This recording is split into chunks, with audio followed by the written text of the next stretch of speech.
Montecito. So let me start with you, sir. You've lived a life with the royal family, you've had everything handed to you, but you say your life has been hard, and now you've written all about it in your new book, Win. Yes, that's right, friend. You see, my wife and I are totally like, you should write a book because your family like stupid, and then so are like journalists. So you hate journalists. That's right. And now you wrote a book that reports on the lives of the royal family. Right. So you're a journalist. We just want to be normal people. All this attention is so hard. Welcome back to Clout Therapy, the place where we dig into the biggest scandals rocking Hollywood. And today, we're rewinding to one of the wildest clapbacks Meghan and Harry ever faced. Remember when South Park roasted them in the worldwide privacy tour? That episode went viral, turned into non-stop memes, and made the Sussexes look like the ultimate punchline. But here's the twist. Whispers are swirling that round 2 might be coming, and it could be even harsher than the first. So let's break it down. Why South Park's parody hit so hard, what it exposed about Meghan and Harry, and whether the next roast could finally push them past their breaking point. If you love messy celebrity drama, hit that subscribe button and get ready. This is Clout Therapy. The first big attack came with that South Park episode everyone still talks about, the worldwide privacy tour.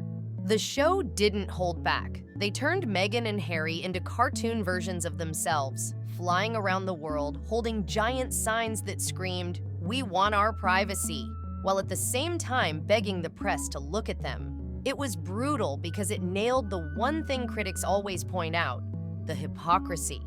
You can't say you're done with the spotlight while signing multi-million-dollar Netflix and Spotify deals. You can't tell the world you want peace while dropping a bombshell memoir and explosive interviews. South Park exaggerated it, but only slightly, and that's what made it sting. And the reaction? Instant chaos. Social media lit up within minutes of the episode airing. On one side, people were howling with laughter, saying, "Finally, someone said it." Memes flooded TikTok, Twitter, Instagram. Everywhere you looked, there were clips of the cartoon Sussexes demanding privacy with megaphones. But not everyone was laughing. Some viewers said the parody went too far, that it was cruel, even disrespectful. They argued Meghan and Harry had already been through enough with the tabloids, and that mocking them this way was just piling on. The divide was sharp, comedy genius to some, straight-up bullying to others. And then came the rumors. Meghan and Harry's alleged response. Multiple outlets claimed the couple was furious, that they were upset, and even considered calling their lawyers. Insiders whispered they felt humiliated, that the episode wasn't just satire, it was a personal attack. But here's the thing, officially, they said nothing. No statements, no denials, no clapback, just silence. And that silence only made the story louder, because if they weren't bothered, why not laugh it off?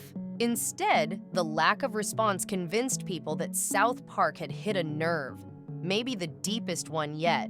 Now the buzz is back. Rumors are swirling that Trey Parker and Matt Stone might be sharpening their pencils for round 2. This time, the alleged target? Meghan's pregnancy video. Yep, the one she released to announce her news in the most polished cinematic way possible.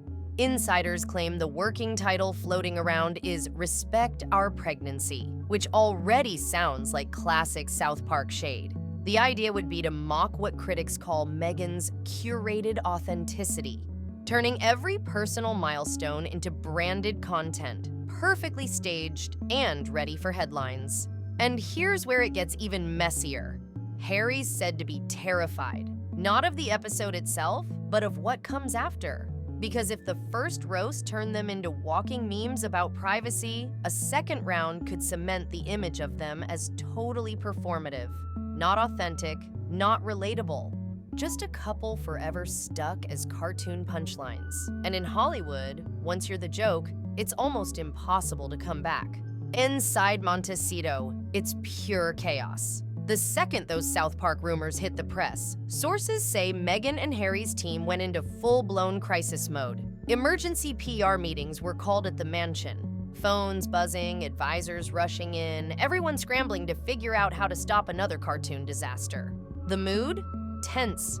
People in the room knew exactly what the first episode had done, turned the couple into global memes, and the fear was this new one could finish the job. So the lawyers were brought in. Could they sue? Could they threaten South Park into backing down? The answer was blunt and humiliating. No. Satire is untouchable. That's the law. You can't drag Parker and Stone into court for making fun of you. They've been doing it for decades, and no one's ever won. For Meghan and Harry, that was a devastating blow. Because if legal action was off the table, what was left? That's where the crisis consultants came in. Their debate was heated. Some argued the Sussexes should keep quiet, ride it out, and pray the storm passes. Others said silence would look like weakness, like admitting the jokes are true. The alternative? A counterattack. Issue statements. Call the episode cruel. Frame it as bullying. Maybe even hint at hate speech. But here's the problem. Fighting back would only amplify the story, making sure millions more people watch the parody. It's a lose-lose, and the couple knows it. And then there's Harry. Insiders whisper that he's visibly shaken. He's been pacing around the mansion, watching clips of the old South Park roast over and over, trying to guess what Parker and Stone might do next. Friends say he looks rattled, even haunted, like he knows round 2 won't just sting, it could cement their reputation as cartoon punchlines forever. Meghan, meanwhile, is said to be furious, but Harry's the one feeling the weight. Because in his eyes, this isn't just another parody. It's a warning shot that their brand, their entire image, is one bad joke away from collapse. Meanwhile, back in London, the reaction couldn't be more different. Royal courtiers are reportedly amused, almost gleeful, watching the chaos unfold in Montecito. To them, this isn't just a cartoon, it's karma. Behind palace walls, the whispers are that this is simply Sussex fallout, the price you pay when you cut ties and cash in on your story. And unlike Meghan and Harry's camp, the palace has no interest in scrambling. Their strategy is simple: silence. No comment, no reaction, no defense. They know the power of restraint. And every time Meghan and Harry spiral, the contrast makes the royals look steadier. As for King Charles and Prince William, insiders say they see the whole thing as self-inflicted, that the couple created this circus by turning their lives into content, and now they're being mocked for it. In other words, the monarchy isn't worried. They're watching from a distance, shaking their heads, and quietly thinking, they brought this on themselves. The internet storm was impossible to ignore. Within hours, Twitter and TikTok were flooded with posts, and 2 hashtags began battling it out. #Prince Parody versus #Leave Harry Alone. One side found it hilarious, leaning into the jokes and sharing endless memes, while the other begged for compassion, saying Harry and Meghan had already been dragged through enough. But humor travels faster than sympathy, and soon Prince Parody was everywhere. TikTok creators took it up a notch, duetting Meghan's polished pregnancy video with parody skits, fake reporters pretending to chase them down, comedians dancing in exaggerated poses, even edits where Harry is digitally inserted looking confused and embarrassed. The creativity was endless, and the videos spread like wildfire. Before the rumored new South Park episode had even aired, the Sussexes were already a punchline all over again. And that's what made it sting the most. They didn't need the cartoon. The internet had done the job for them. The carefully crafted image of empowerment, authenticity, and control started to unravel in real time. Their brand, once built on vulnerability and resilience, was slipping into the realm of mockery. Suddenly, they weren't inspiring memes. They were the meme. And Hollywood was watching closely. Behind the scenes, sponsors tied to Harry's Invictus Games were said to be nervous. Some even asked for their logos to be minimized around Sussex appearances, worried the parody backlash might taint their campaigns. For companies that thrive on clean, inspirational branding, being linked to the joke of the week is a nightmare. Other brands reportedly hit pause on new deals, reluctant to align with Meghan and Harry if their image kept spiraling. And Harry? Insiders say he picked up the phone, reaching out to Hollywood allies, asking for advice, maybe even a little protection. But the answers he got weren't comforting. Industry friends told him flat out, "You can't fight South Park. That show has roasted everyone from Tom Cruise to the Pope, and nobody's come out on top.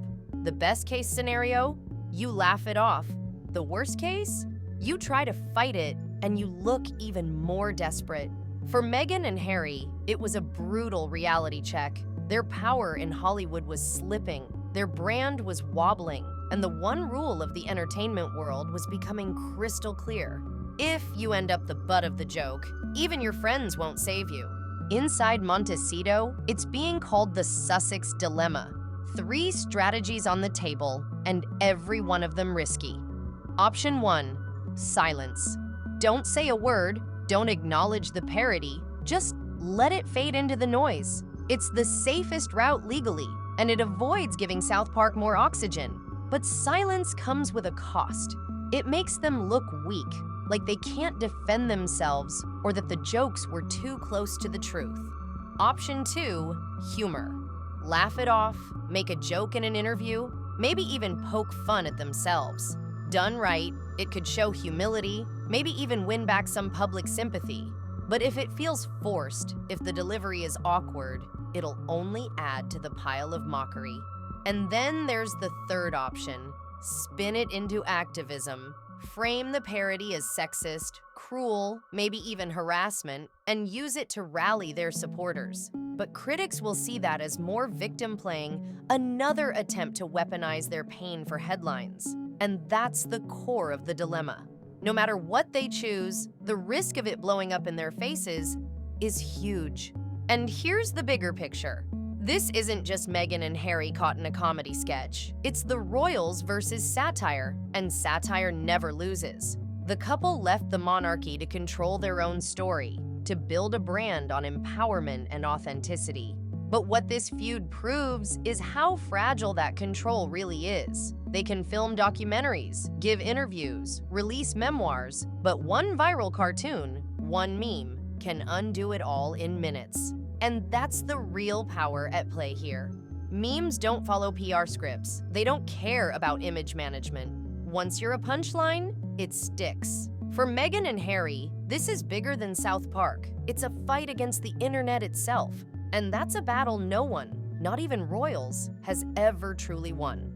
So here's where we land. It started with the worldwide privacy tour parody, and now the whispers say a pregnancy parody could be next. What's at stake? Not just their reputation, but their ties to the royals, their sponsors, and their entire brand. And the question now is, should Harry laugh it off? Or should the Sussexes fight back? Where do you draw the line between fair parody and outright cruelty? Drop your thoughts in the comments, hit that like button, and don't forget to subscribe so you don't miss the next deep dive, right here on Clout Therapy.